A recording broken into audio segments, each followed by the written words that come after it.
Hello, Coconut Creek family. My name is Yvonne Lopez, and I'm here with affectionately known Officer Dan. And it is, you got that name because your kids actually call you that from, what is it, Coconut Creek Elementary School? Yes. Yes? Yes, that's my name within the school. I want all the children to call me Officer Dan. That's That's what awesome. they, yes. That's adorable.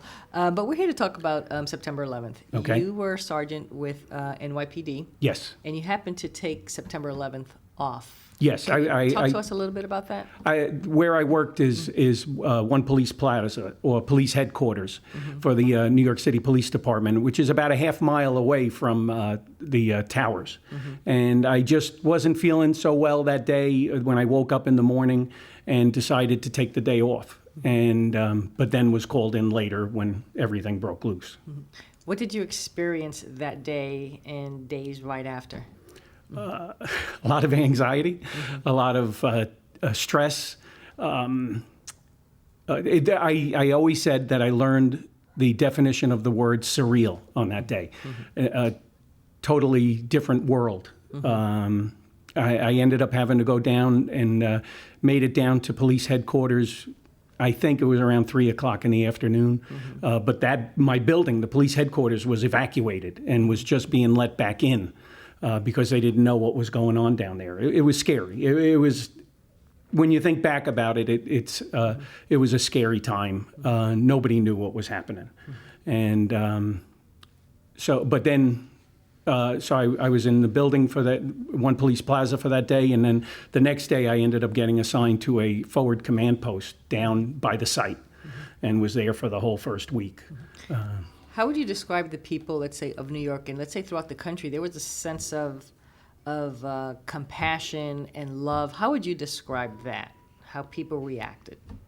Well, it was not something I was expecting, but yeah, and I'm not bragging. I'm just saying it was like I became a hero that day. You know, everybody who was in uniform became a hero that day. Everybody was looking out for each other. There was a lot of anxiety. If I can say it, it takes it away from 9/11, but what happened at Stoneman Douglas, the anxiety that South Florida felt. Right. Can I also say something else is thank you, South Florida, after moving down here. What South Florida, the towns do for 9/11, it's not forgotten down here. Right. Which is something that I find beautiful and nice. What do you think is the lesson learned as far as people coming together and loving on each other, not only on 9/11, but isn't that something we should always do? I think it is something we always do. I don't think it's something that we hear about enough.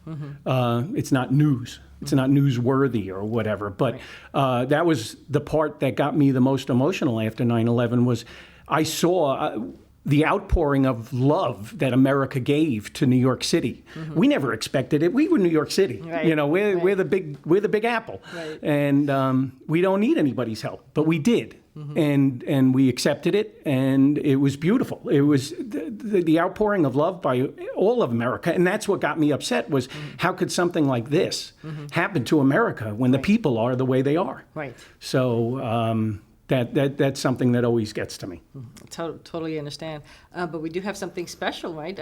This Wednesday, yes. You are going to be honored. Yes, on the 18th anniversary of 9/11, right. My oldest son, Kieran, worked something out. I don't know much about it, but apparently I'm going to be honored during the Marlins game during the fourth inning is what I've been told. I'll be presented on the field, and a little bit about my story will be told on the field. And I understand I'm going to get an American flag. This is all sketchy to me, but that's what I understand. Well, you deserve it. Thank you so much thank for you. everything you did that day. Thank you so much for everything you continue to do. Thank you. And thank you to all first responders and all responders and everybody who protects our country and our children, our people. So thank you very much. Thank you. And if I might also add, Coconut Creek, you should be proud of the first responders you have out there. There's some really good people. Absolutely. Thank you so much. I Thank appreciate you. your time. Until next time.